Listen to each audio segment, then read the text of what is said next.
Please welcome President Clinton and Senator Dole.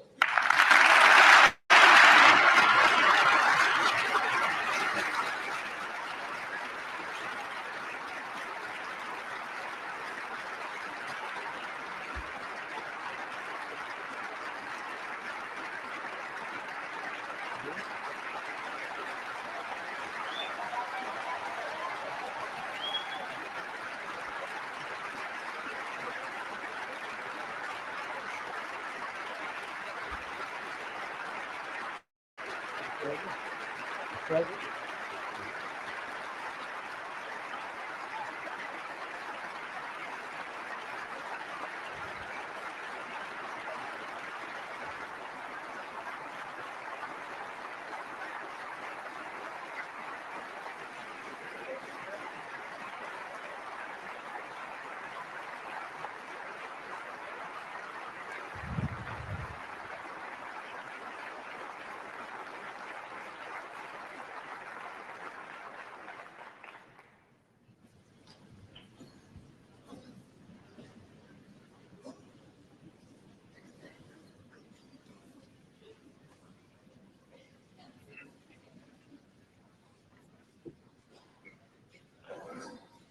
Got a couple of minutes still before we.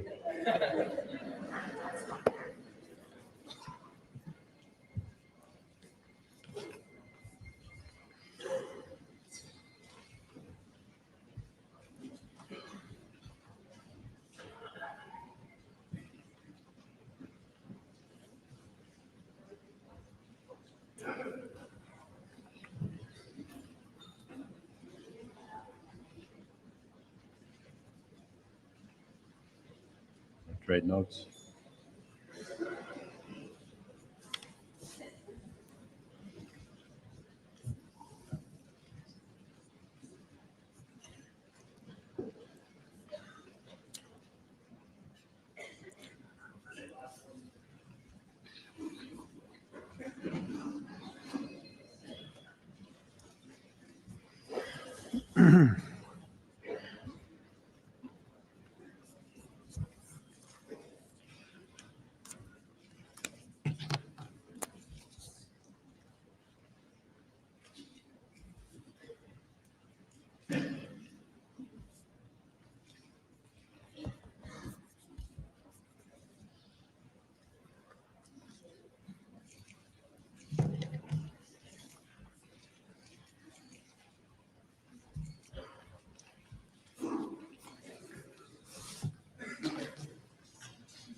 Now, Mr. President, Senator, you all, I'm sure, are aware of this. Let me remind you, when we at 9 o'clock straight up, we go on the air, but there's a minute and 15 seconds before I actually say good evening for the networks to put us on the air and all that sort of business. So we're going to get two hard cues, and then we'll know we're on the air when I say good evening, when we're actually doing the thing, okay? But they might be getting shots and stuff before that. We're not going to leave, are we? No. I was afraid we'd give our openings and we wouldn't be able to do it again.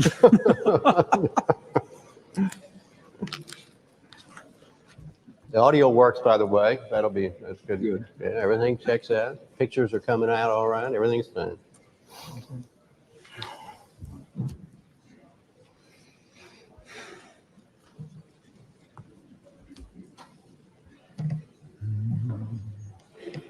All right, 1 minute. 1 minute to silence. Not y'all, not you, them.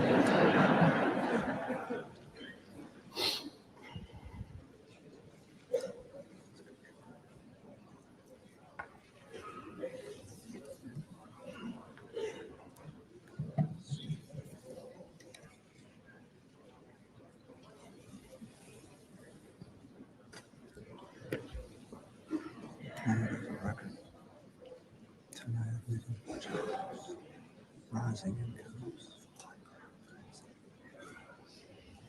In America, strong peace. 30 seconds, we're on.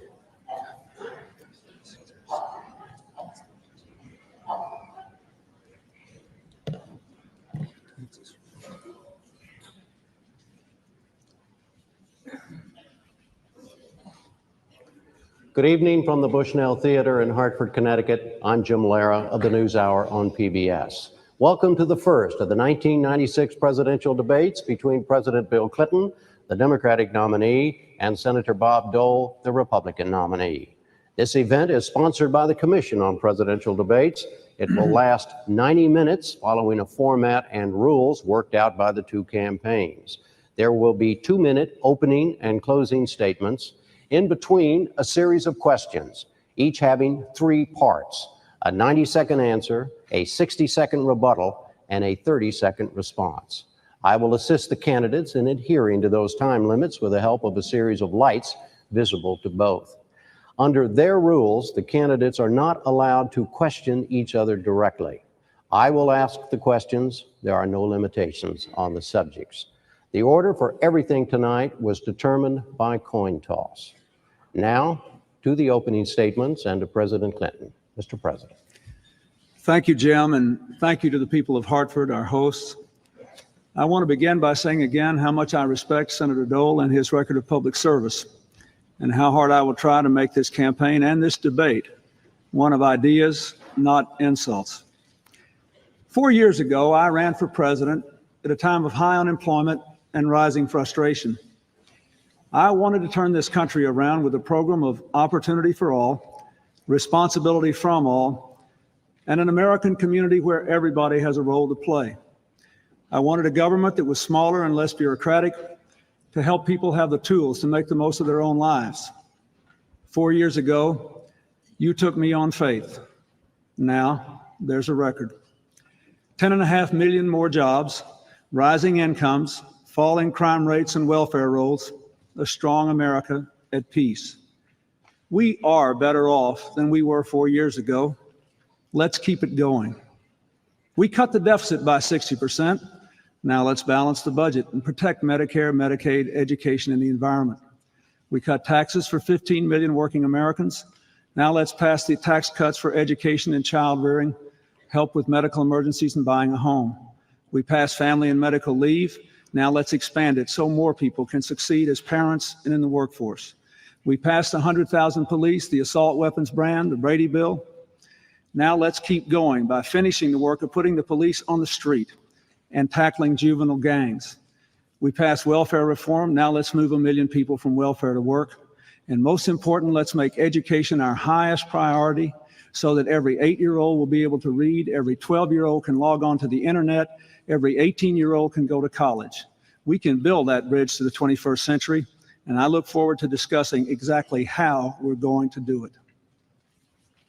Senator Dole, 2 minutes. Thank you. Thank you, Mr. President, for those kind words.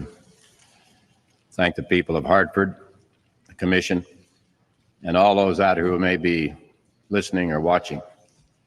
It's a great honor for me to be here, standing here as the Republican nominee. I'm very proud to be the Republican nominee, reaching out to Democrats and independents. I have 3 very special people with me, my wife, Elizabeth, my daughter, Robin, who've never let me down, and a fellow named Frank Carafa from New York, along with Ollie Mannanen, helped me out in the mountains of Italy a few years back. I've learned from them that people do have tough times. And sometimes you can't go it alone. And that's what America's all about. I remember getting my future back from doctors and nurses and a doctor in Chicago named Dr. Kalikian. And ever since that time, I've tried to give something back to my country, to the people who are watching us tonight. America is the greatest place on the face of the earth. Now, I know millions of you still have anxieties. You work harder and harder to make ends meet and put food on the table. You worry about the quality and the safety of your children, the quality of education. But even more importantly, you worry about the future. And will they have the same opportunities that you and I have had? And Jack Kemp and I want to share with you some ideas tonight. Jack Kemp is my running mate, doing an outstanding job.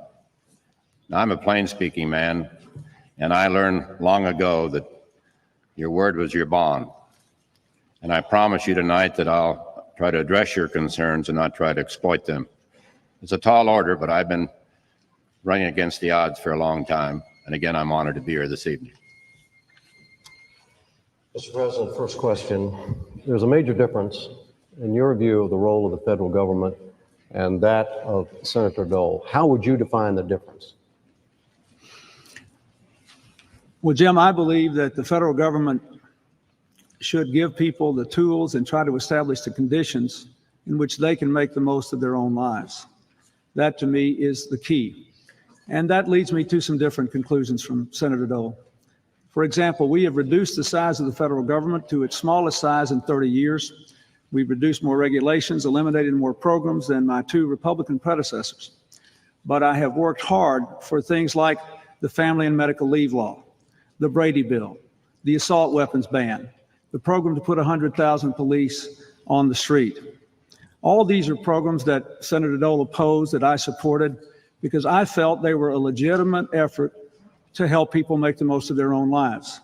I've worked hard to help families impart values to their own children. I supported the V-chip so that parents would be able to control what their kids watch on television when they're young, along with the rating systems for television and educational television. I supported strong action against the tobacco companies to stop the marketing, advertising, and sale of tobacco to young people. I supported a big increase in the Safe and Drug-Free Schools program. These were areas on which Senator Dole and I differed, but I believed that they were the right areas for America to be acting together as one country to help individuals and families make the most of their own lives and raise their kids with good values and a good future. Senator Dole, 1 minute. I think the basic difference is, and I've had some experience in this, I think the basic difference, I trust the people. The president trusts the government. We go back and look at the health care plan that he wanted to impose on the American people. 1/7 the total economy, 17 new taxes, price controls, 35 to 50 new bureaucracies, it cost $1.5 trillion. Don't forget that happened in 1993. A tax increase that taxed everybody in America, not just the rich. If you made $25,000 as the original proposal, you got your Social Security taxes increased. We had a BTU tax turned into a $35 billion gas tax, a $265 billion tax increase. I guess I rely more on the individual. I carry a little card around in my pocket called the 10th Amendment. Where possible, I want to give power back to the states and back to the people. That's my difference with the president. We'll have specific differences later. He noted a few, but there are others. Mr. President, 30 seconds. I trust the people.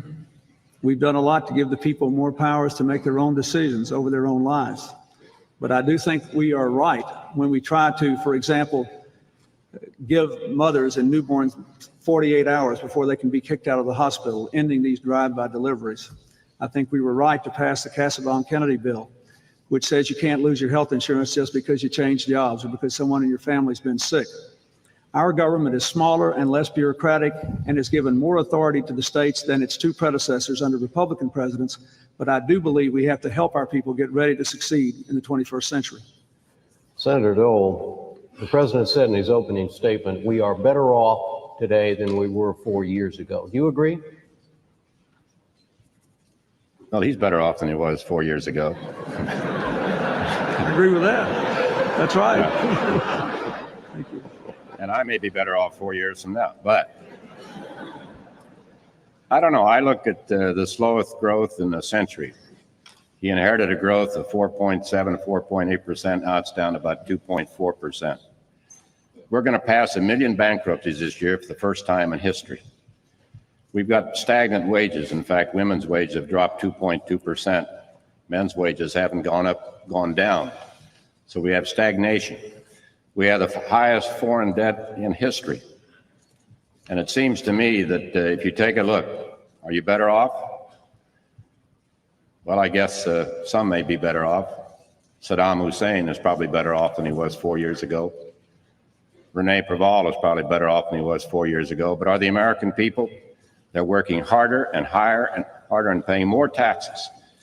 For the first time in history, you pay about 40% of what you earn, more than you spend for food, clothing, and shelter combined, for taxes under this administration. So some may be better off. They talk about family income being up. That's not true in Connecticut. Family income is down. And it's up in some cases because both parents are working. One works for the family and one works to pay taxes for the government. We're going to give them a tax cut so they can spend more time with their children, maybe even take a vacation. That's what America is all about. Mr. President, 1 minute. Well, let me say, first of all, in February, Senator Dole acknowledged that the American economy was in the best shape it's been in 30 years. We have 10.5 million more jobs, a faster job growth rate than under any Republican administration since the 1920s. Wages are going up for the first time in a decade. We have record numbers of new small businesses. We had the biggest drop in the number of people in poverty in 27 years. All groups of people are growing. We had the biggest drop in income inequality in 27 years in 1995. The average family's income has gone up over $1,600 just since our economic plan passed. So I think it's clear that we're better off than we were 4 years ago. Now we need to focus on what do we need to do to be better off still? How can we help people as we are to get their retirements when they work for small businesses, to be able to afford health insurance, to be able to educate their children? That's what I want to focus on. But we're clearly better off than we were 4 years ago, as Senator Dole acknowledged this year. Senator Dole. I doubt that I acknowledge that this year, but in any event, I think we just look at the facts. We asked the people who are viewing tonight, are you better off than you were 4 years ago? It's not whether we're better off, it's whether they're better off. Are you working harder to put food on the table, to feed your children? Are your children getting better education? Drug use has doubled the past 44 months all across America. Crime has gone down, but it's because of mayors like Rudy Giuliani, where one third of the drop happened in one city, New York City. So yes, some may be better off, but of the people listening tonight, the working families who will benefit from our economic package, they'll be better off when Bob Dole was president and Jack Kemp was vice president. Mr. President, Senator Dole has come pretty close in the last few days, accusing you of lying about his position on Medicare reform. Have you done so? Absolutely not. Let's look at the position. First of all, remember that in this campaign season, since Senator Dole's been a candidate, he has bragged about the fact that he voted against Medicare in the beginning in 1965, one of only 12 members. He said he did the right thing then. He knew it wouldn't work at the time. That's what he said. Then his budget that he passed along with Speaker Gingrich cut Medicare $270 billion, more than was necessary to repair the Medicare Trust Fund. It would have charged seniors more for out-of-pocket costs as well as more in premiums because doctors could have charged them more. The American Medical Hospital Association, the Nurses Association, the Catholic Hospital Association all said hundreds of hospitals could close and people would be hurt badly under the Dole-Gingrich Medicare plan that I vetoed. And now with this risky $550 billion tax scheme of Senator Dole's, even his own friends, his campaign co-chair, Senator D'Amato, says that they can't possibly pay for it without cutting Medicare more and cutting Social Security as well, according to him.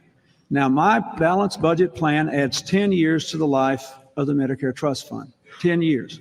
And we'll have time to deal with the long-term problems of the baby boomers. But it was simply wrong to finance their last scheme to cut Medicare $270 billion to run the risk of it withering on the vine. We always have to reform it over the years, but we need someone who believes in it to reform it. Senator Dole. Well, I must say, I look back at the vote on Medicare in 1965. We had a program called Elder Care that also provided drugs and was means tested, so people who needed medical attention received it. I thought it was a good program. But I've supported Medicare ever since. In fact, I used to go home, my mother would tell me, said, Bob, all I've got is my Social Security and my Medicare. Don't cut it. I wouldn't violate anything my mother said. In fact, we had a conversation about our mothers one day, a very poignant conversation in the White House.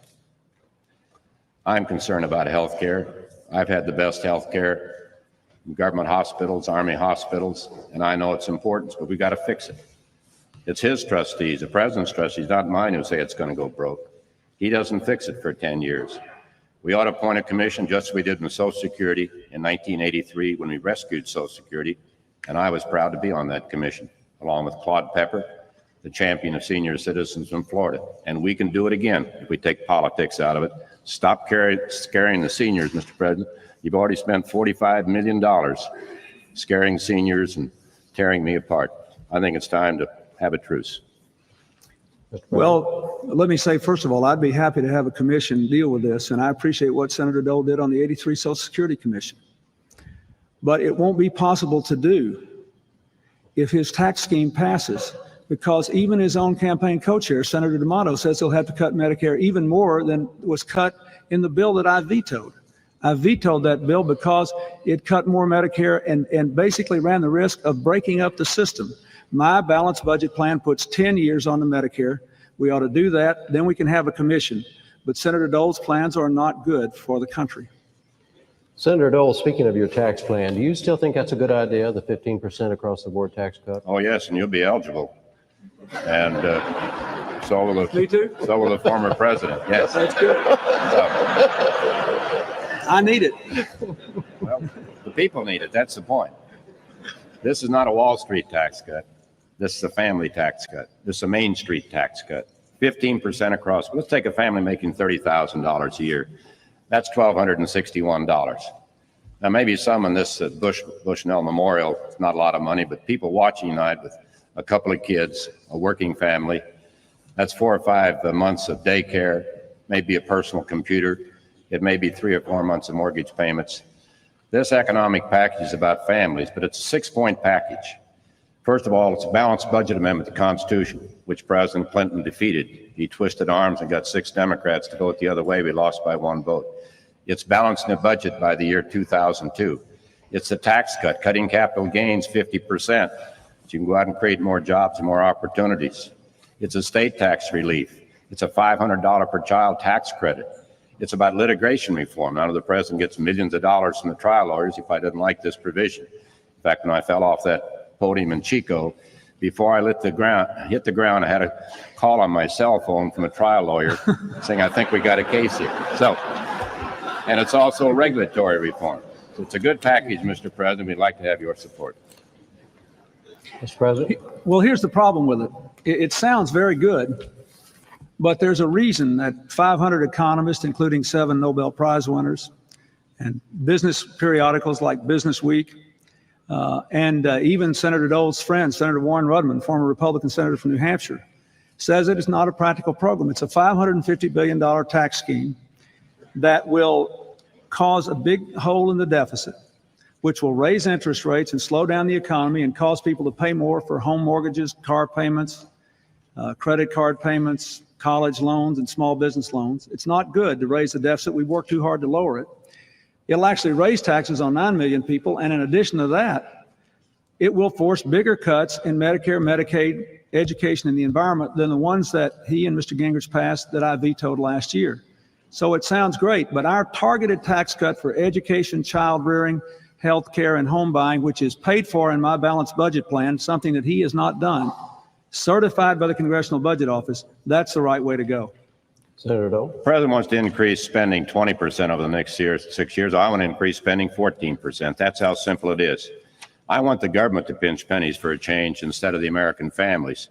We're talking about 6 percentage points over 6 years. And with that money, you give it back to the working people.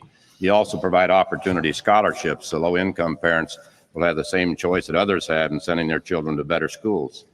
And it will work. And when it does work, Mr. President, I know you'll congratulate me. Mr. President, the senator mentioned trial lawyers and campaign. That means campaign financing. How do you personally avoid being unduly influenced by people who give you money or give you services in your campaigns? Well, I try to articulate my positions as clearly as possible, tell people what I stand for, and let them decide whether they're going to support me or not. The senator mentioned the trial lawyers. In the case of the product liability bill, which they passed and I vetoed, I think that's what he's talking about. I actually wanted to sign that bill, and I told the people exactly what kind of bill I would sign. Now, a lot of the trial lawyers didn't want me to sign any bill at all, but I thought we ought to do what we could to cut frivolous lawsuits. But they wouldn't make some of the changes that I thought should be made. Now, let me just give you an example. I had a person in the Oval Office who lost a child in a school bus accident where a drunk driver caused the accident directly, but there were problems with the school bus. The drunk driver had no money. Under the new bill, if I had signed it, a person like that could never have had any recovery. I thought that was wrong. So I gave 4 or 5 specific examples to the Congress, and I said, prove to me that these people could recover, but we're going to eliminate frivolous lawsuits. I'll sign the bill. But generally, I believe that a president has to be willing to do what he thinks is right. I've done a lot of things that were controversial, my economic plan, my trade position, Bosnia, Haiti, taking on the NRA for the first time, taking on the tobacco companies for the first time. Sometimes you just have to do that because you know it's right for the country over the long run. That's what I've tried to do, and that's what I will continue to do as president. Senator Dole? Now, how does he avoid conflict? Well, I don't know in the case of the trial lawyers. When I look at the trial lawyers, I mean, you're a few million short. You run out to Hollywood and pick up 2 to 4 million. And organized labor comes to Washington, D.C. and puts 35 million into the pot. Now, if these aren't special interests, then I've got a lot to learn. I was there for a while before I left on June the 11th. The trial lawyers, I don't, you know, my wife's a lawyer. We're the only 2 lawyers in Washington trust each other. But we're lawyers. I like lawyers. I don't dislike trial lawyers. But it seemed to me there's got to be some end to the frivolous lawsuits, and there's got to be some cap on punitive damage. You're putting a lot of business people out of business, small businessmen and small business women who paid 70% of your $265 billion tax increase, the largest tax increase in the history of America. I said that one day, and Pat Moynihan, a Democrat, said no. He said in the history of the world. So I modified it, the largest tax increase in the history of the world. And it seems to me that there's a problem there, Mr. President. And I will address you as Mr. President. You didn't do that with President Bush in 1992. Mr. President? Let me say, first of all, I signed a tort reform bill that dealt with civilian aviation a couple of years ago. I proved that I will sign reasonable tort reform. Secondly, Senator Dole had some pretty harsh comments about special interest money. But it wasn't me who opposed what we tried to do to save the lives of children who are subject to tobacco, and then went to the tobacco growers and bragged about standing up for the federal government when we tried to stop the advertising, marketing, and sales of tobacco to children. And it wasn't me that let the polluters actually come into the halls of Congress, into the rooms, and rewrite the environmental laws. That's what Speaker Gingrich and Senator Dole did, not me. That's not true. So I believe that we should take a different approach to this and talk about how we stand on the issues instead of trying to characterize each other's motivations. I think Senator Dole and I just honestly disagree. Well, Senator Dole, let me ask you the same question I asked the president. How do you avoid being influenced by people who contribute money and services to your campaigns? I think it's very difficult. Let's be honest about it. That's why we need campaign finance reform. That's why I reach out to the parole voters, and we've done about all that. We are the Reform Party, the Republican Party, and the parole voters are looking for a home. Ought to take a look at the Republican record.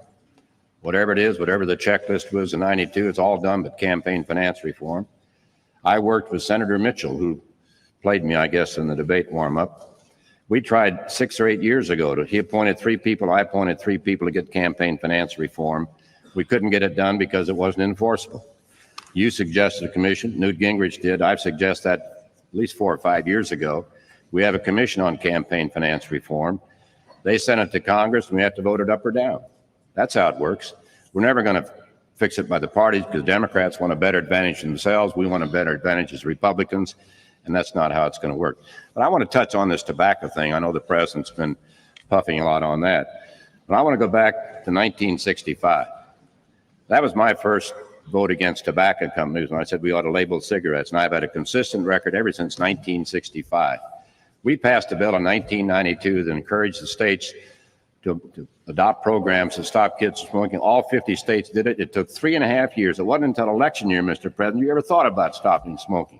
What about drugs that have increased double in the last 44 months? Cocaine's up 141%, or marijuana, cocaine up 166%. I mean, it seems to me that you have a selective memory, and you know, mine doesn't work that way, so I just want to try to correct it as we go along. Mr. Lehrer, I hope we'll have a chance to discuss drugs later in the program, but let me respond to what you said. I agree that too many incumbent politicians in Washington and both parties have consistently opposed campaign finance reform. That was certainly the case from the minute I got there. So after Speaker Gingrich and Senator Dole took over the Congress, I went to New Hampshire, and a man suggested, a gentleman that unfortunately just passed away a couple of days ago, suggested that we appoint a commission, and I shook hands with him on it, and I appointed my members, and the commission never met. And then Senator Dole's ardent supporter, Senator McCain, who's out there today, along with Senator Feingold, sponsored a campaign finance reform proposal. I strongly supported it, and members of Senator Dole's own party in the Senate killed it, and he was not out there urging them to vote for the McCain-Feingold bill. So I think the American people, including the Perot supporters, know that I've had a consistent record in favor of campaign finance reform, and I will continue to have, and I hope we can finally get it in the next session of Congress, because we need it badly. Senator Dole, 30 seconds.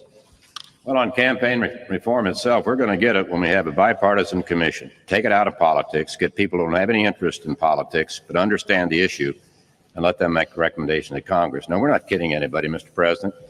These are sophisticated people watching that, millions and millions of Americans. They know the Republican Party hasn't done it. They know the Democratic Party won't do it. We ought to agree that somebody else should do it, and we have to vote it up or down.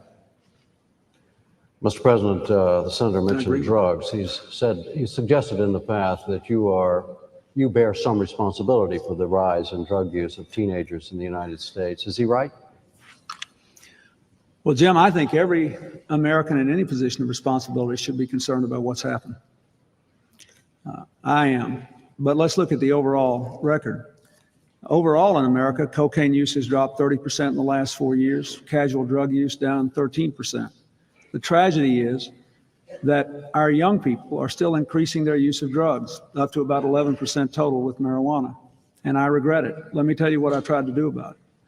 I appointed a 4-star general who led our efforts south of the border to keep drugs from coming into the country, as our nation's drugs are, the most heavily decorated soldier in uniform when he retired. We submitted the biggest drug budget ever. We have dramatically increased control and enforcement at the border. We supported a crime bill that had 60 death penalties, including the death penalty for drug kingpins. And I supported a big expansion in the Safe and Drug-Free Schools program to support things like the DARE program, because I thought all those things were very important. Do I think that I bear some responsibility for the fact that too many of our children still don't understand drugs are wrong, drugs can kill you? Even though I have consistently opposed the legalization of drugs all my public life and worked hard against them, I think we all do, and I hope we can do better.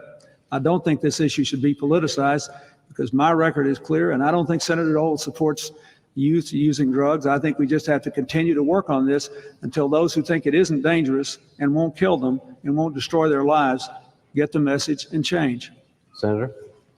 Well, again, you're very selective, Mr. President. You don't want to politicize drugs, but it's hard to politicize Medicare and go out and scare senior citizens and other vulnerable groups, veterans and people who get Pell Grants and things of this. I mean, you say we've done all these bad things, which isn't the case. But it seems to me the record is clear. The record is pretty clear in Arkansas. I'm your governor. Drug use doubled. You resisted the appointment of a drug czar there because you thought it might interfere with treatment. But here you cut the drug czar's office 83%. You cut interdiction substantially. I mean, that's what I want to stop it from coming across the border. And in my administration, we're going to train the National Guard to stop it from coming across the border. This is an invasion of drugs from all over the world, and we have a responsibility. You had a surgeon, or before General McCaffrey, you had a lady who said we ought to consider legalizing drugs. Is that the kind of leadership we need? And I won't comment on other things that have happened in your administration or your past about drugs. But it seems to me the kids ought to, they ought to stop and just don't do it. Mr. President? Let me say again, we did have a drug czar in Arkansas, but he answered to the governor, just like this one answers to the president. That's what I thought we ought to do. Secondly, Senator Dole, you voted against the crime bill that had the death penalty for drug kingpins in it, and you voted to cut services to 23 million school children under the Safe and Drug-Free Schools Act. I don't think that means you're soft on drugs. We just have a different approach. But let me remind you that my family has suffered from drug abuse. I know what it's like to see somebody you love nearly lose their lives, and I hate drugs, Senator. We need to do this together, and we can. Senator Dole, on the government, continuing to talk about the government's role, if elected president, would you seek to repeal the Brady bill and the ban on assault weapons? Not if I didn't have a better idea, but I've got a better idea. It's something I've worked on for 15 years. It's called the automated check or the instant check. It's being used in 17 states right now, states like Florida, Colorado, Virginia, and other states. You don't buy any gun. You don't get any gun. We've got 20 million names on a computer in Washington, D.C. of people who should not have guns. We ought to keep guns out of the hands of criminals, and there are 8 other categories that should not have guns. I've been working on this for a long, long time. You walk in, you put your little card in there. If it says tilt, you don't get any gun. You don't get a handgun. You don't get a rifle. You don't get a shotgun. You get Zippo. If we're going to protect America's children and American families and people who live as prisoners in their own home, we've got to stop guns from being dumped on the street. The administration says they support the instant check. They appropriated about $200 million, but only spent about $3 million to get it underway. In our administration, in my administration, we will expedite this. Keeps up with technology. It keeps guns out of the hands of people who should not have guns. That is the bottom line. And I believe it's a good idea, has strong bipartisan support, and perhaps that's another thing we can depoliticize. You talk about the Brady bill. There's only been 1 prosecution under the Brady bill, only 1 under the assault weapon ban, and only 7 under the Brady bill that you talk about all the time. And on the assault weapon bans, out of 17 weapons that were banned, only 6 banned now because 11 have been modified and they're back on the street. Let's get together on this instant check, because that will really make a difference. Mr. President. Let me say, first of all, Senator Dole has gone back and forth about whether he'd be for repealing the Brady bill or repealing the assault weapons ban. And I think his present position is that he would not do so. And if that's true, I'm grateful for it. But let's look at the facts here. The Brady bill has kept at least 60,000 felons, fugitives, and stalkers from getting handguns. Senator Dole led the fight against the Brady bill. He tried to keep it from coming to my desk. He didn't succeed, and I signed it, and I'm glad I did. Then when we had the assault weapons ban in the Senate, Senator Dole fought it bitterly and opposed the entire crime bill and almost brought the entire crime bill down because the National Rifle Association didn't want the assault weapons ban, just like they didn't want the Brady bill. But 2 years later, nobody's lost their handguns, their rifles. We've expanded the Brady bill to cover people who beat up their spouses and their kids, and this is a safer country. So I'm glad I took on that fight, and I believe, with all respect, I was right and he was wrong. Well, the president doesn't have it quite right. I mean, it seemed to me that the time that the assault weapon ban was not effective, that's history. As I've told the NRA, that's history. You're not going to worry about it anymore. I'm not going to worry about it anymore. Let's do something better. Let's stop, playing the political game, Mr. President, talking about this and this. You add up all the states that have used the instant check and how many weapons they've kept out of the hands of criminals, it would far surpass the number you mentioned. So in my view, if you want to be protected, you ought to vote for Bob Dole, and we'll get the instant check passed, and we'll keep guns out of the hands of criminals.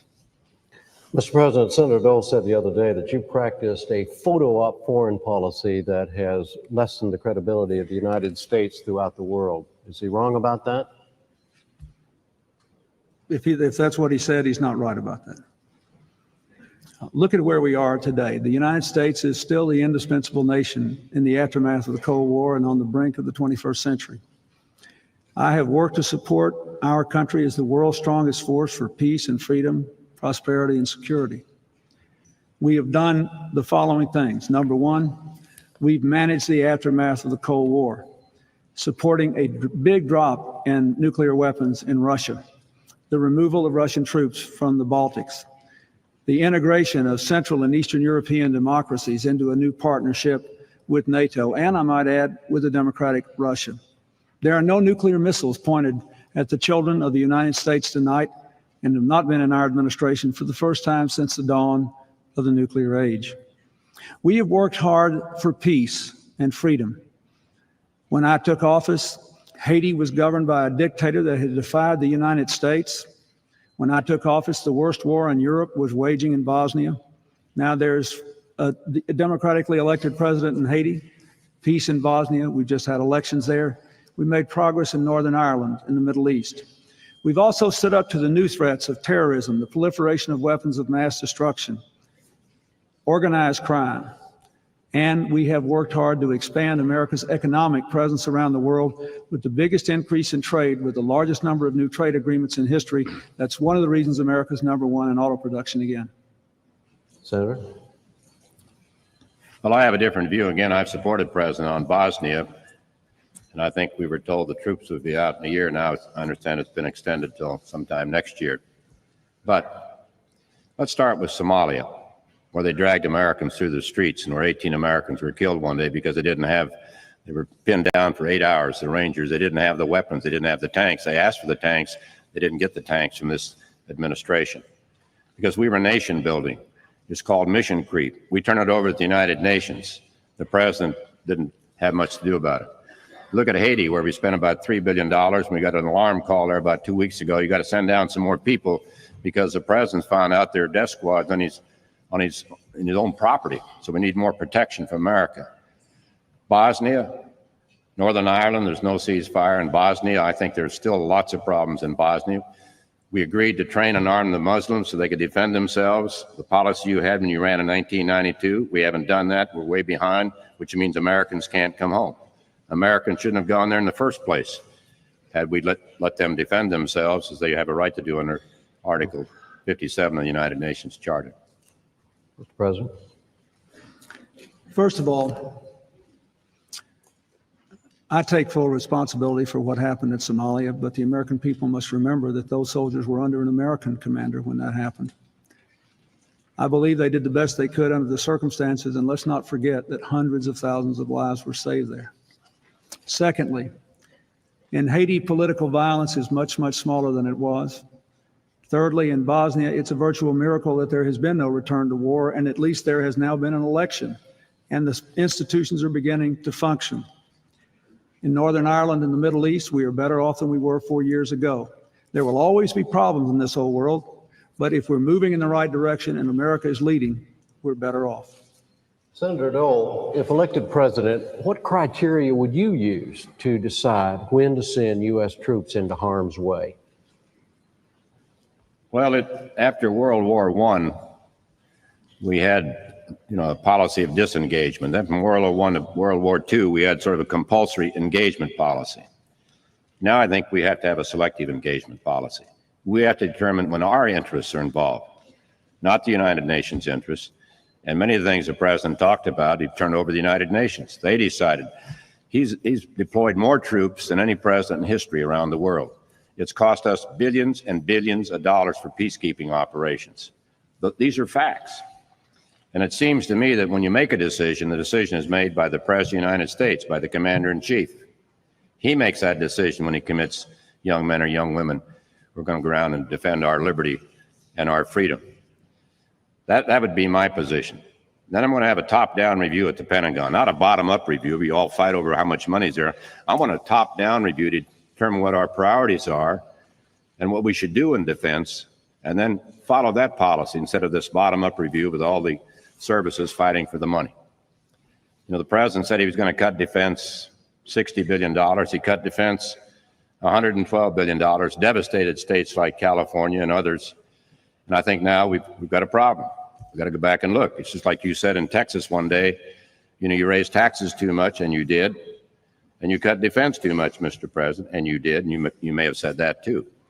But the bottom line is we are the strongest nation in the world. We provide the leadership. And we're going to have to continue to provide the leadership. But let's do it on our terms, when our interests are involved, and not when somebody blows a whistle with the United Nations. Our military is the strongest military in the world. It is the strongest, best prepared, best equipped it has ever been. There is very little difference in the budget that I propose in the Republican budget over the next 6-year period. We are spending a lot of money to modernize our weapons system. I have proposed a lot of new investments to improve the quality of life for our soldiers, for our men and women in uniform, for their families, for their training. That is my solemn obligation. You ask, when do you decide to deploy them? The interests of the American people must be at stake. Our values must be at stake. We have to be able to make a difference. And frankly, we have to consider what the risks are to our young men and women in uniform. But I believe the evidence is that our deployments have been successful in Haiti, in Bosnia. when we moved to Kuwait to repel Saddam Hussein's threatened invasion of Kuwait, when I have sent the fleet into the Taiwan Straits, when we've worked hard to end the North Korean nuclear threat. I believe the United States is at peace tonight, in part because of the disciplined, careful, effective deployment of our military resources. Senator Dole. Well, I failed to mention North Korea and Cuba a while ago. You look at North Korea, where they have enough plutonium to build 6 nuclear bombs, where we've sort of distanced ourselves from our allies, South Korea. They lost about 1 million people in the war, the Korean War, the Forgotten War. We lost 53,000 Americans. We shouldn't be doing any favors for North Korea. It's a closed society. We don't have any inspection. We don't know whether it's going to work or not. But we keep giving them these incentives. Some would call them something else. Incentives. We don't know what's going to happen. Here we have Cuba 90 miles from our shores. And what have we done? We passed a law that gave people a right to sue, and the president postponed it for 6 months. And it seemed to me, if you want to send a signal, you got to send a signal, Mr. President. The sooner the better off will be if we put tougher sanctions on Castro, not try to make it easier for him. Mr. President, what is your attitude toward Cuba and how Cuba should be treated? Well, first of all, for the last 4 years, we have worked hard to put more and more pressure on the Castro government to bring about more openness and to move toward democracy. In 1992, before I became president, Congress passed the Cuba Democracy Act, and I enforced it vigorously. We made the embargo tougher, but we increased contacts people to people with the Cubans, including direct telephone service, which was largely supported by the Cuban American community. Then Cuba shot down 2 of our planes and murdered 4 people in international airspace. They were completely beyond the pale of the law, and I signed the Helms-Burton legislation. Senator Dole is correct. I did give about 6 months before the effective date of the act for lawsuits can actually be filed, even though they're effective now and can be legally binding, because I want to change Cuba. And the United States needs help from other countries. Nobody in the world agrees with our policy on Cuba now, but this law can be used as leverage to get other countries to help us to move Cuba to democracy. Every single country in Latin America, Central America, and the Caribbean is a democracy tonight but Cuba. And if we stay firm and strong, we will be able to bring Cuba around as well. Well, that's the point I made. We have to be firm and strong, and I hope that will happen. It will happen starting next January, and maybe it can happen the balance of this year. We have not been firm and strong. You look at the poor people who still live in Cuba. It's a haven for drug smugglers, and we don't have a firm policy when it comes to Fidel Castro. In my view, the policy has failed. So Congress passes a law, the president signs it like he does a lot of things, but like welfare reform, well, I'm going to sign it, but I'm going to try to change it next year. I mean, a lot of these election year conversions, the president talking about all the drug money and all the other things, all this anti-smoking campaign, all happened in 1996. And I think the people viewing out there ought to go back and take a look at the record. When he fought a balanced budget amendment, when he gave you that biggest tax increase in history, when he tried to take over your health care system, when he fought regulatory reform that cost the average family $6,000 to $7,000 a year. This is serious business. It's about your family. It's about your business. And in this case, it's about a firmer policy with Cuba. There were several off-the-subject whoppers in that litany. Let me just mention, Senator Dole voted for $900 billion in tax increases. His running mate, Jack Kemp, once said that Bob Dole never met a tax he didn't hike. And everybody knows, including the Wall Street Journal, hardly a friend of the Democratic Party or this administration, that the 82 tax increase he sponsored in inflation-adjusted dollars was the biggest tax increase in American history. So we ought to at least get the facts out here on the table so we can know where to go from here. Senator Dole, you mentioned health reform several times. What do you think should be done about the health care system? Let me first answer that question about the 1982 tax cut. You know, we were closing loopholes. We were going after big corporations. I know you probably would oppose it, Mr. President, but I think we should have a fair system and a flatter system, and we'll have a fair, flatter system, and we're going to make the economic package work.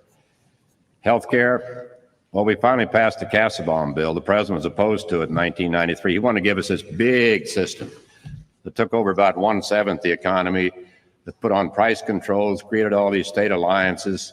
It would cost $1.5 trillion.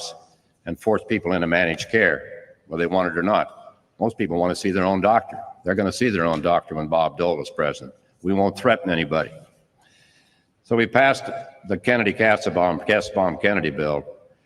That'll cover about 20 to 25 million people. We've been for that for 4, 5, or 6 years. The president held it up. And even when it finally got near passage, Senator Kennedy held it up for 100 days because he wasn't satisfied with one provision. But it will cover pre-existing condition. If you change your job, you're going to be covered. So there are a lot of good things in this bill that we should have done instead of trying this massive, massive takeover by the federal government. But then, of course, they had a Democratic Congress, and they didn't want to do that. Instead, we got a Republican Congress. We finally got action, and I'm very proud of my colleagues in the Republican Party for getting that done. It means a lot to a lot of people watching us tonight. Well, that sounds very good, but it's very wrong. Senator Dole remembers well that we actually offered not to even put in a health care bill in 1994, 93, but instead to work with the Senate Republicans and write a joint bill. And they said no, because they got a memo from one of their political advisors saying that instead they should characterize whatever we did as big government and make sure nothing was done to aid health care before the 94 elections so they could make that claim.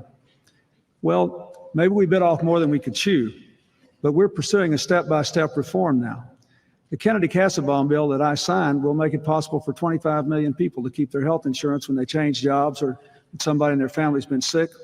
I signed a bill to stop these drive-by deliveries where insurance companies can force people out of the hospital after 24 hours. And I vetoed Senator Dole's Medicare plan that would have forced a lot of seniors into managed care and taken a lot more money out of their pockets and led to Medicare withering on the vine. Well, many of the provisions in the Kassebaum bill were provisions of my provisions, like deductions for long-term care, making certain that self-employed people are watching Connect can deduct not 30%, but 80% of you pay for premiums. You can also deduct long-term care now. So it's a good start. I think there's another, we're even looking at our tax cut proposal, our economic package. There may be a way there to reach out to the uninsured because there are a lot of uninsured people in this country, particularly children, that should be covered. Another way you can do is to expand Medicaid. In America, no one will go without health care. No one will go without food. Senator, go ahead and finish your sentence. Sorry. Food. Food.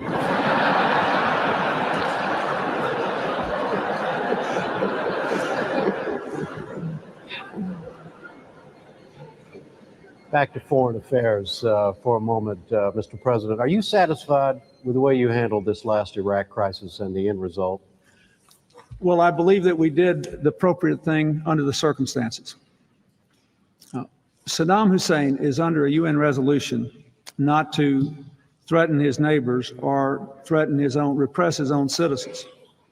Unfortunately, a lot of people have never been as concerned about the Kurds as the United States has tried to be, and we've been flying an operation to protect them out of Turkey for many years now.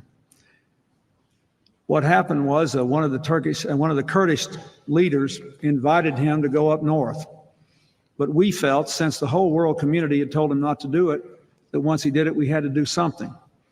We did not feel that I certainly didn't feel I should commit American troops to throw him out of where he had gone, and that was the only way to do that.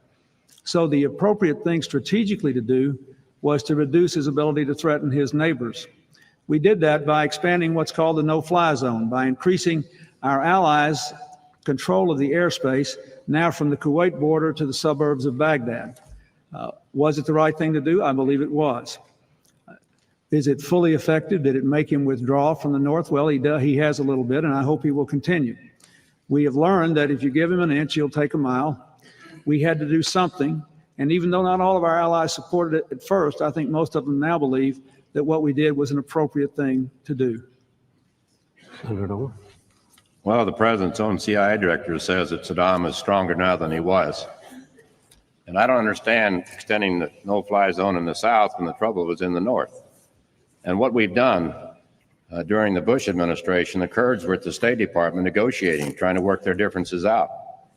Now we've got all thousands and thousands of refugees. We've been shipping, I guess, 3,000 Kurds to Guam. It involves Turkey, and it's a real problem, and Saddam is probably stronger than he ever was. We shot, 44 cruise missiles? They're worth about $1.2 million apiece. and hit some radar that repaired in a couple of 3 days. Did we inflict any damage? No. Do we have any of our allies helping? Well, we have Great Britain. They're always very loyal to us, and I appreciate that. And of course, Kuwait, even though they had to find out they had 5,000 troops coming, they didn't even understand that. We had to get their permission. The bottom line is we went in there alone. We're supposed to be operating under UN resolution. We did it without any of our allies that helped us in the Gulf. Senator Dole has 2 or 3 times before tonight criticized me for working with the UN. Now I'm being criticized for not working with the UN. That's not the UN. Sometimes the United States has to act alone, or at least has to act first. Sometimes we cannot let other countries have a veto on our foreign policy. I could not send soldiers into the north of Iraq. That would have been wrong. I could reduce Saddam Hussein's ability to threaten Kuwait and his other neighbors again. That's what I did. I still believe it was the right thing to do. Senator Dole, on your photo op foreign policy charge against the president. Not mine. Oh? No, I mean your charge against the president that he has a photo op foreign policy. Does the Middle East summit last week fall into that category?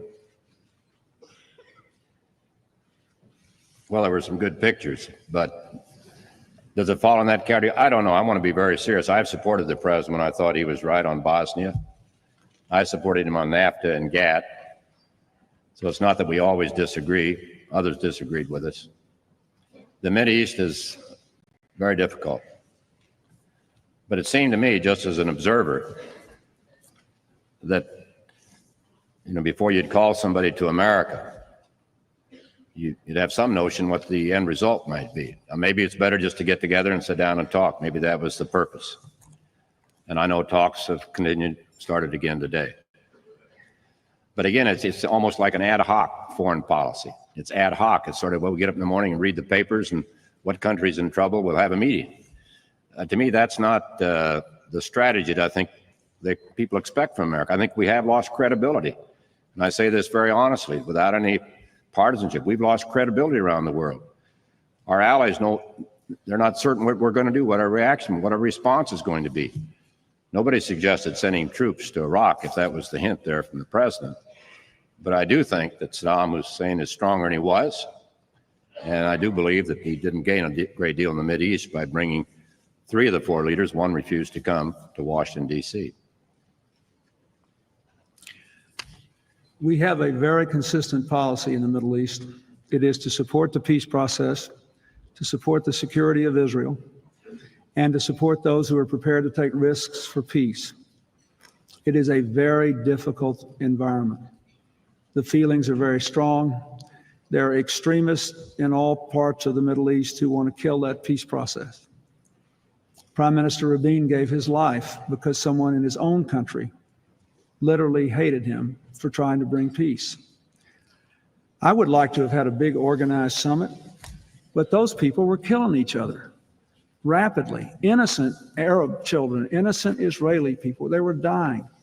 And so much trust is broken down in the aftermath of the change of government. I felt that if I could just get the parties together to say, let's stop the violence, start talking, commit to the negotiations, that'd be a plus. Now today, the Secretary of State is in the Middle East, and they've started negotiations, and all those leaders promised me they would not quit until they resolved the issues between them and got the peace process going forward again. Senator Dole? Well, I was disappointed the president not call for an unconditional end to the violence. I mean, it seemed to me the violence had stopped when these leaders came to America.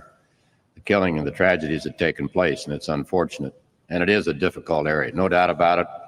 It shouldn't be politicized in any way by the president or by his opponent. And I don't intend to politicize it. I hope that they'll talk, and I hope they reach some result, and that the killing will end.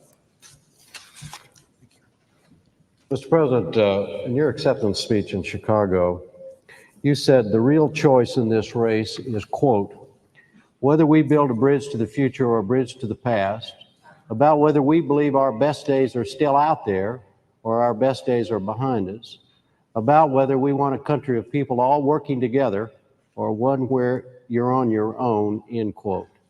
Are you saying that you believe Senator Dole is a man of the past, and if elected president, he would lead the country backward? Well, I'm saying that Senator Dole said in his fine speech in San Diego that he wanted to build a bridge to the past. And I think I know what he meant by that. He's troubled, as I am, by some of the things that go on today. But I believe America is the greatest country in human history because we have maintained freedom and increasing prosperity by relentlessly pushing the barriers of knowledge, the barriers of the present, always moving into the future. That's why when I became president, I was determined to kind of move beyond this old stale debate that had gone on in Washington for too long to get this country moving again. And that's why we've got a country with 10.5 million more jobs and record numbers of new businesses and rising incomes and falling crime rates and welfare roll rates. That's why we're moving in the right direction. And I'm trying to emphasize that what I want to do is to continue to do that. That's why my balanced budget plan will still invest and grow this economy. That's why I want a tax cut for education and child rearing, but it's got to be paid for. That's why I want to continue the work we have done over partisan opposition to work with communities to bring that crime rate down until our streets are all safe again. These are my commitments. I am very oriented toward the future. I think this election has to be geared toward the future. I think America's best days are still ahead, but we've got to build the right bridge. Senator Dole. You know, the president reminds me sometimes of my brother Kenny, who's no longer alive, but Kenny was a great talker. And he used to tell me things that I knew were not quite accurate, so he always had a rule: we divide it by 6. Now, maybe in your case, maybe just 2. But 11 million new jobs and everything. I mean, the president can't take credit for everything that governors are doing, or that's happening in New York City when it comes to the murder rate, and then not be responsible for the bad things that happen, whether it's drug use or something else in America. I don't fault the president or the vice president for sending their children to private schools or better schools. I applaud them for it. I don't criticize them.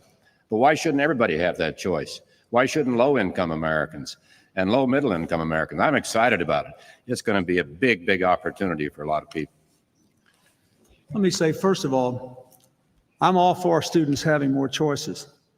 We've worked hard to expand public school choice. In my balanced budget bill, there's funds for 3,000 new schools created by teachers and parents, sometimes by business people, called charter schools, that have no rules, they're free of bureaucracy, and can only stay in existence if they perform and teach children.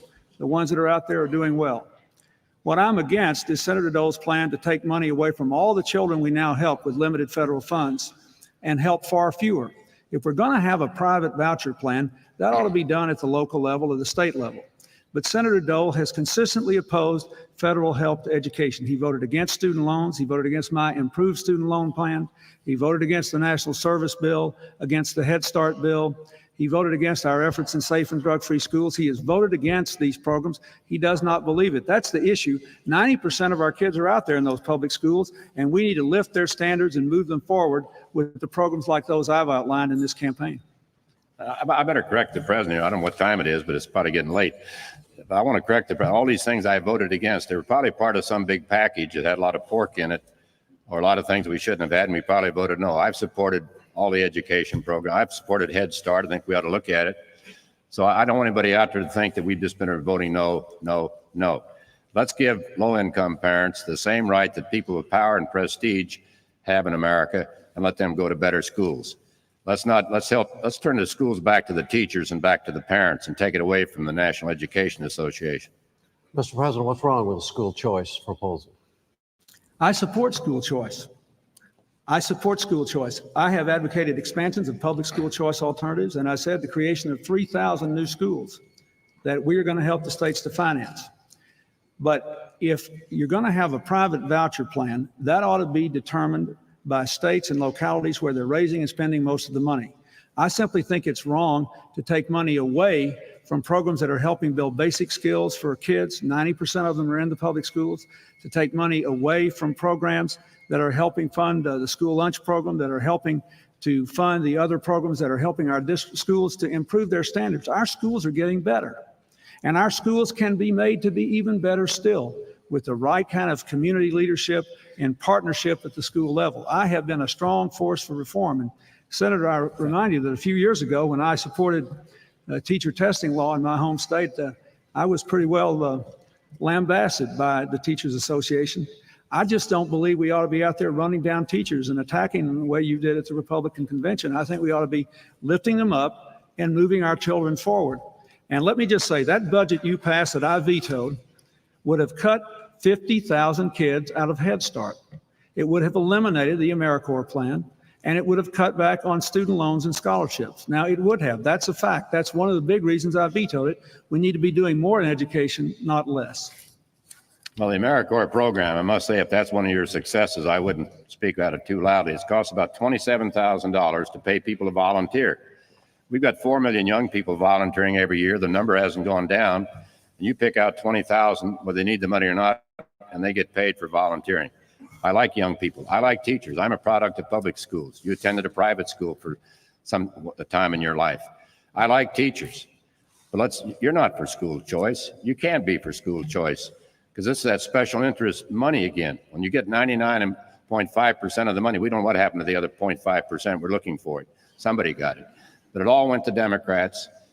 And this is part of that liberal establishment, one of those liberal things that you just can't do. You're for school uniforms and curfews, and you're opposed to truancy. Now, that's not reform, Mr. President. Why can't Landell Shakespeare in Cleveland or Pilar Gonzalez in Milwaukee give their children an opportunity to go to a better school? Some schools aren't safe. Some schools aren't even safe. And your choice is nothing. Let's give them a real choice, the kind of choice you have, and the kind of choice a lot of people have in America. If we want to stop crime and teenage pregnancy, let's start with education.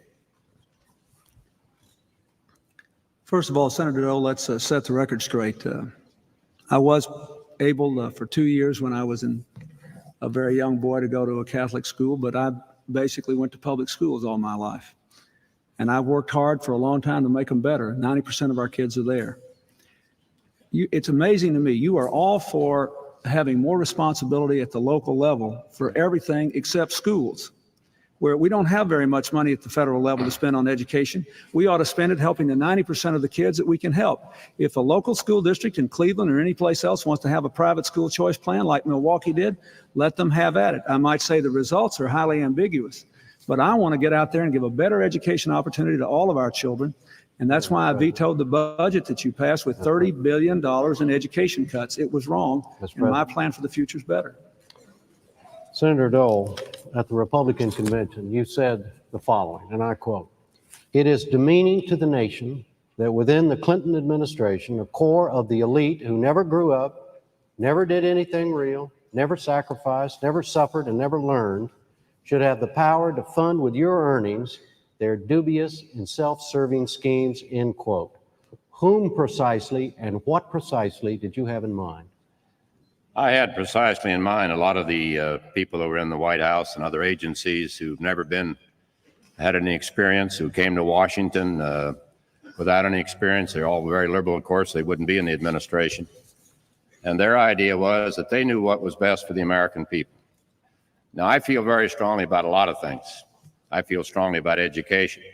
I want to help young people have an education, just as I had an education after World War II with the GI Bill of Rights. And we've had millions of young men and women in subsequent wars change the face of the nation because the government helped with their education. Now, the reason they don't have, the reason the president can't support this is pretty obvious. It's not taking anything away from schools. It's new money. It's not going to be taken away from anybody else, except we'll downsize the Department of Education. But this is a very liberal administration. This is the administration that gave you the big tax cut. This administration that tried to take over health care and impose a governmental system. This is the administration that fought regulatory reform that's putting a lot of small businessmen and small business women out of business. This administration that fought the balanced budget amendment and vetoed a balanced budget and vetoed welfare reform twice. And the list goes on and on and on. That's what I had in mind. I want people in my administration, and we'll have people in my administration, who understand America. There won't be 10 millionaires and 14 lawyers in the cabinet. There'll be people with experience and people who understand America and people who've made it and know the hard knocks in life. When Senator Dole made that remark about all the elitists, young elitists in the administration, one of the young men who works for me who grew up in a house trailer looked at me and said, "Mr. President, I know how you grew up. Who is he talking about?" And you know, this liberal charge, that's what their party always drags out when they get in a tight race. It's sort of their golden oldie, you know, it's a record they think they can play that everybody loves to hear. And I just don't think that dog will hunt this time. The American people should make up their own mind. Here's the record. We cut the deficit 4 years in a row for the first time since before the Civil War. I mean, before World War II and maybe before the Civil War too. We've got 10.5 million new jobs. We've got record numbers of those new small businesses. We made every one of them eligible for a tax cut. We've got declining crime rates, 2 million fewer people on welfare rolls before welfare reform passed, and a 50% increase in child support, and a crime bill with 60 death penalties, 100,000 police, and the assault weapons ban. The American people can make up their mind about whether that's a liberal record or a record that's good for America. Liberal, conservative, you put whatever label you want on it. Well, I think it's pretty liberal. I'll put that label on it. When you take a look at all the programs you've advocated, Mr. President, thank goodness we had a Republican Congress there. The first thing you did when you came into office was send up the stimulus package. Say, we got a little pork we want to scatter around America, $16 billion. And even some in your own party couldn't buy that. I remember talking to you by the telephone. I'm not even certain you were too excited about it. I'll never repeat what I talked to the president about, but in any event, we saved the taxpayers $16 billion. And then came some other programs, and then came health care, and then came the tax increase. And a lot of these things just stopped in 1994 because then the Congress changed, and I think we've done a good job. Mr. President, if you're not a liberal, describe your political philosophy. I believe that the purpose of politics is to give people the tools to make the most of their own lives, to reinforce the values of opportunity and responsibility, and to build a sense of community so we're all working together. I don't believe in discrimination. I believe you can protect the environment and grow the economy. I believe that we have to do these things with a government that's smaller and less bureaucratic, but that we have to do them nonetheless. It's inconvenient for Senator Dole, but the truth is I've reduced the size of government more than my Republican predecessors. And I did stop them. I admit that. I sure stopped their budget. Their budget cut enforcement for the Environmental Protection Agency by a third. It cut funds to clean up toxic waste dumps, with 10 million of our kids still living within 4 miles of a toxic waste dump, by a third. It ended the principle of the polluter should pay for those toxic waste dumps unless it was very recent. Their budget weakened our support for education, $30 billion, even cut funds for scholarships and college loans. Their budget cut $270 billion in Medicare. And finally, their budget withdrew the national guarantee of health care to poor children, families with children with handicaps, the elderly in nursing homes, poor pregnant women. It was wrong for the country. And calling it conservative won't make it right. It was a bad decision for America, and it would have been bad for our future if I hadn't stopped it. Well, the president can define himself in any way he wants, but I think we have to look at the record. You go back to the time he was, Texas director for George McGovern. George McGovern's a friend of mine, so I don't mean, but he was a liberal, proud liberal. I've just finished reading a book. I think it's called, what is it, The Demise of the Democratic Party by Ronald Kardash or something, talking about all the liberal influences in the administration, whether it's organized labor or whether it's the Hollywood elite or whether some of the media elite or whether it's the labor unions or whatever. And so I think you take a look at it. But the bottom line is this. I think the American people probably recite all these bills and all these things. They want to know what's going to happen to them. They've all got a lot of anxieties out there. Did anybody complain when you raise tax? Anybody go out and ask the people, how are you going to pay the extra money? That's why we want an economic package. We want the government to pinch their pennies for a change instead of the people pinching their pennies. That's what our message is to people watching. Not all this back and forth, you voted this way, you voted that way. We want a better America as we go into the next century. The way to get a better America is to balance the budget and protect Medicare, Medicaid, education, and the environment.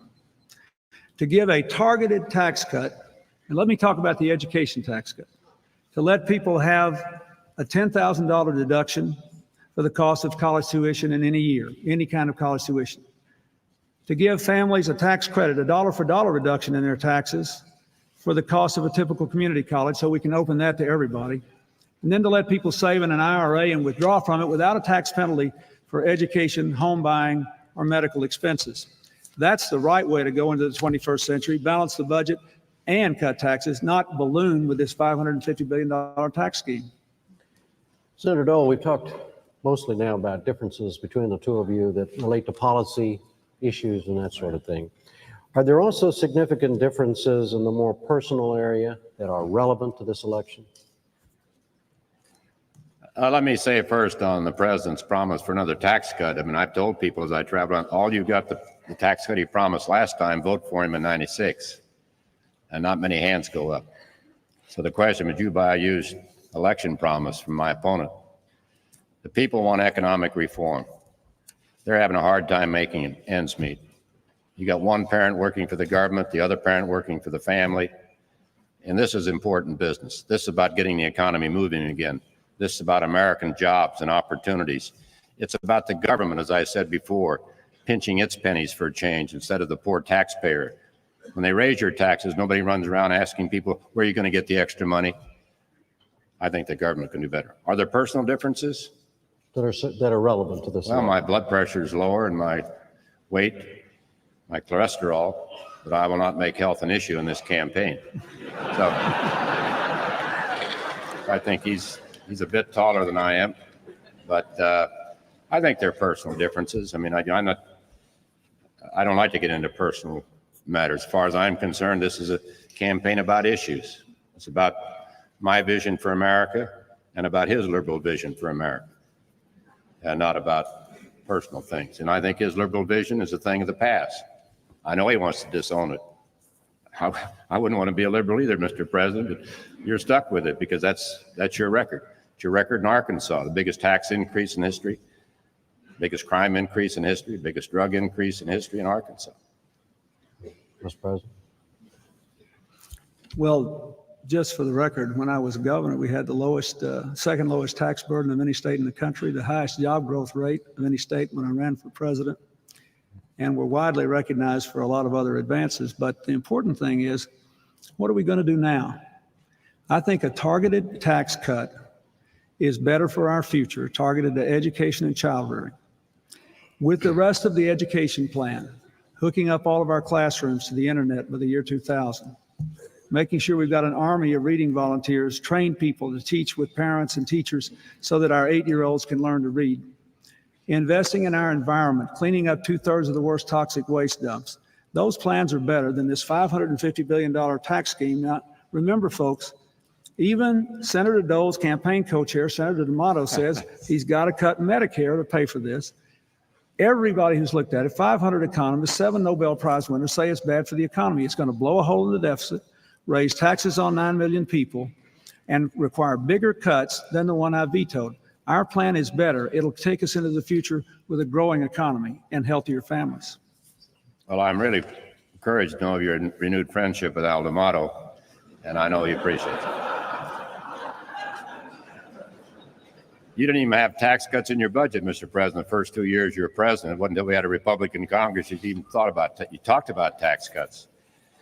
And getting back to personal differences, I don't, I think, Jim, if you're a little more specific, but I think the president could clarify one thing tonight, and that's the question of pardons. I know you talked about it on with Jim Lair on a PBS show, and I've never discussed Whitewater, as I've told you personally. I'm not discussing Whitewater now, but I am discussing a power the president has to grant pardons. And hopefully in the next segment, you could lay that to rest. Mr. President? Well, first of all, he made that remark about Senator D'Amato. He's arranged for me to spend a lot more time with Senator D'Amato in the last couple of years, and so I'm more familiar with his comments than I used to be.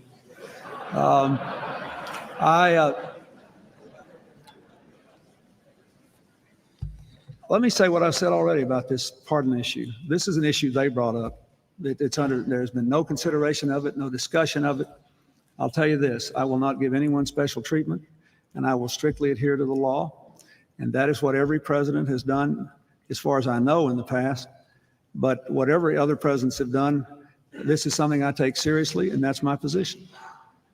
But it seemed to me the president shouldn't have any comment at all, particularly where it's someone where you've had business dealings. I mean, you may be sending a signal. I don't know. I'm not questioning anybody. But as the President of the United States, when somebody asks you about pardons, you say no comment, period. and I think he made a mistake. And I think when you make a mistake, you say, I made a mistake. But apparently his position hasn't changed. So if there are other specific areas, but beyond that, I haven't gotten into any of these things, as the president knows. We've had that discussion. And I know Senator Motto, I think, may have had a hearing or two on Whitewater, I can't remember. But he's not my general chairman. He's a friend of mine. And so is Senator Kennedy, a friend of yours. And You bet. I remember one day on the floor, I said, now, gentlemen, let me tax your memories. And Kennedy jumped up and said, why haven't we thought of that before? You know, so one of your liberal friends. Thank you. Mr. President, 30 seconds. No comment.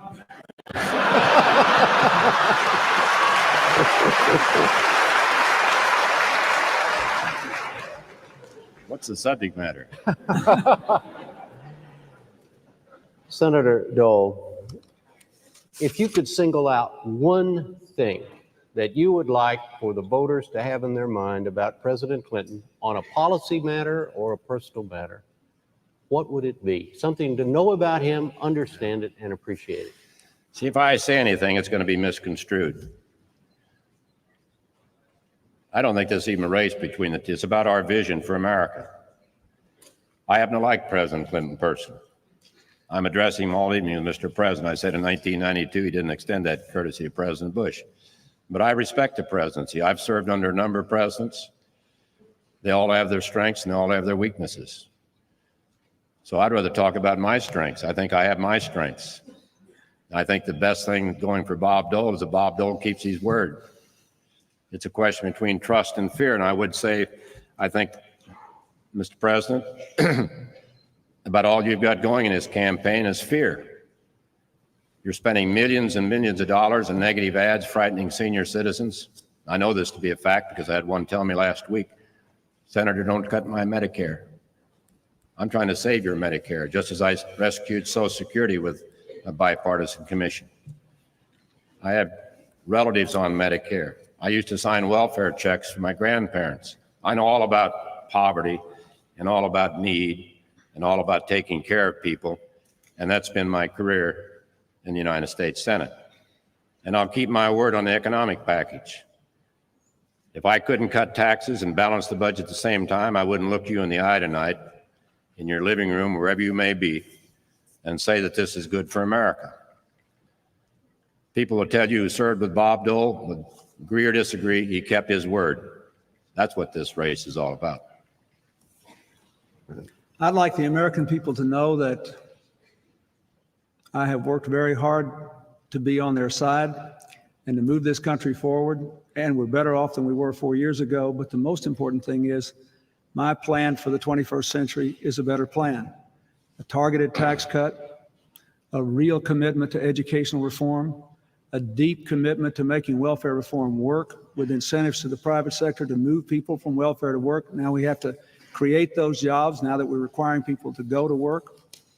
A commitment to continuing step-by-step health care reform, with the next step helping people who are between jobs to access health care and not lose it just because they're out of work for a while. A commitment to grow the economy while protecting the environment. That's what I'd like them to know about me, that I've gotten up every day and worked for the American people and worked so that their children could have their dreams come true. And I believe we've got the results to show we're on the right track. The most important thing is I believe we've got the right ideas for the future. And I like Senator Dole. I like Senator Dole. You can probably tell we like each other. We just see the world in different ways, and you folks out there are going to have to choose who you think is right. Well, I'd say that, the first homeless bill in the Senate was the Dole-Byrd bill, part of the Byrd-Dole bill. I can't remember who was in control then. I remember working with Senator Ribicoff in Connecticut on the hospice program. We now have 2,500 hospices. As I said, I've worked all my life while I was in the Congress. I left on June the 11th because I wanted the American people to know that I was willing to give up something. President Clinton ran for governor in 1990 and said he's going to fill out his term, but he didn't. He's president, so I guess it's a little better deal. But I wanted the American people to know that I was willing to give up something. It wasn't just getting more power and more power. So I rolled the dice. I put my career on the line because I really believe the future of America is on the line. We can give you all these numbers. They don't mean a thing. If you're out of work, you have nothing to eat, or you can't have medical care, or you're holding a crack baby in your arms right now, and what do you do next? You know, America's best days are ahead of us. I've seen the tough times. I know they can be better, and I'll lead America to a brighter future. Mr. President, what do you say to Senator Dole's point that this election is about keeping one's word? Let's look at that. When I ran for president, I said we'd cut the deficit in half in 4 years. We cut it by 60%. I said that our economic plan would produce 8 million jobs. We have 10.5 million new jobs. We're number one in autos again, record numbers of new small businesses. I said we'd pass a crime bill that would put 100,000 police on the street, ban assault weapons, and deal with the problems that ought to be dealt with capital punishment, including capital punishment for drug kingpins. And we did that. I said we would change the way welfare works, and even before the bill passed, we'd move nearly 2 million people from welfare to work, working with states and communities. I said we'd get tougher on child support, and child support enforcement's up 50%. I said that I would work for tax relief for middle-class Americans. The deficit was bigger than I thought it was going to be, and I think they're better off, all of us are, that we got those interest rates down and the deficit down. The Republicans talk about it, but we're the first administration in anybody's lifetime looking at this program to bring that deficit down 4 years in a row. We still gave tax cuts to 15 million working Americans, and now I've got a plan that's been out there for 2 years. It could have been passed already, but instead the Republicans shut the government down to try to force their budget and their plan on me, and I couldn't take that. But we'll get the rest of that tax relief. And so I think when you can look at those results, you know that the plan I've laid out for the future has a very good chance of being enacted if you'll give me a chance to build that bridge to the 21st century. Senator? Well, there he goes again. I mean, it's a line that's been used before, but exaggerating all the things that he did. He didn't do all these things. Let's take all these 4 years in a row. He came in with a high growth rate. The 1990 budget agreement, which some didn't like, had some very tough cost controls, put a lot of pressure on Congress. The S&L crisis was over. They're starting to sell assets. All that money was coming in. And he cut defense, an extra $60 billion. Threw a lot of people out of work. He talks about a smaller government. There are actually more people in government, except for people in defense-related jobs. They're gone. The government's bigger than it was when President Kennedy was around. He says it's not. In addition, the Republican Congress cut $53 billion. So let's just, let's give credit where credit is due. Governor Engler of Michigan cut taxes 21 times, created a lot of new jobs. So did Governor Thompson. So did Governor Rowland. And a lot of people out there deserve credit, Mr. President. When I'm president of the United States, we're going to have a governor's council. And we're going to go work directly with the governors, Republicans and Democrats, to get power back to the people and back to the states. I think a lot of people deserve credit, and I've tried to give it to them. But I believe that my plan is better than Senator Dole's ill-advised $550 billion scheme, which I'll say again will blow a hole in the deficit. Our plan will balance the budget and grow the economy, preserve the environment, and invest in education. We have the right approach for the future, and look at the results. It is not midnight in America, Senator. We are better off than we were 4 years ago. All right, that's the last question, the last answer. Let's go now to the closing statements. Mr. President, you're first. 2 minutes. Well, first, Jim, let me thank you, and thank you, Senator Dole, and thank you, ladies and gentlemen, all of you listening tonight, for the chance you've given us to appear. I want to say in the beginning that I am profoundly grateful for the chance that you have given me to serve as president for the last 4 years. I never could have dreamed anything like this would come my way in life, and I've done my best to be faithful to the charge you've given me. I'm proud of the fact that America is stronger and more prosperous and more secure than we were 4 years ago. I'm glad we're going in the right direction. And I've done my best tonight to lay out my plans for going forward to an even better future in the next century. I'd like to leave you with the thought that the things I do as president are basically driven by the people whose lives I have seen affected by what does or doesn't happen in this country. The auto worker in Toledo who was unemployed when I was elected and now has a great job because we're #1 in auto production again. all the people I've met who used to be on welfare, who are now working and raising their children. And I think what others could do for our country and for themselves if we did the welfare reform thing in the proper way. I think of the man who grabbed me by the shoulder once with tears in his eyes and said his daughter was dying of cancer. And he thanked me for giving him a chance to spend some time with her without losing his job because of the Family and Medical Leave Act. I think of all the people that I grew up with and went to school with, whom I stay in touch with, and who never let me forget how what we do in Washington affects all of you out there in America. Folks, we can build that bridge to the 21st century, big enough and strong enough for all of us to walk across, and I hope that you will help me build it. Senator Dole, your closing statement, sir. Thank you, Jim. Thank you, Mr. President. Thank everyone for watching and listening. I want to address my remarks to the young people of America, because they're the ones who are going to spend most of their life in the 21st century.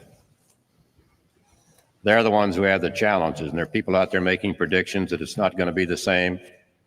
You're not going to have the opportunities. It's going to be more deficits, more drugs, more crime, and less confidence in the American people. And that's what you're faced with, the parents are faced with, and the grandparents are faced with. It's important. It's their future. And I would say to those, I know there are more young people experimenting with drugs today than ever before. Drug use has gone up. And if you care about the future of America, if you care about your future, just don't do it. And I know that I'm someone older than you, but I've had my anxious moments in my life. I've learned to feed myself and to walk and to dress. And I'm standing here as proof that in America, the possibilities are unlimited. I know who I am, and I know where I'm from, and I know where I want to take America. We are the greatest country on the face of the earth. We do more good things for more people in our communities, our neighborhoods, than anywhere that I know of. This is important business. This election is important. I ask for your support. I ask for your help. If you really want to get involved, just tap into my homepage, www.dolecamp96.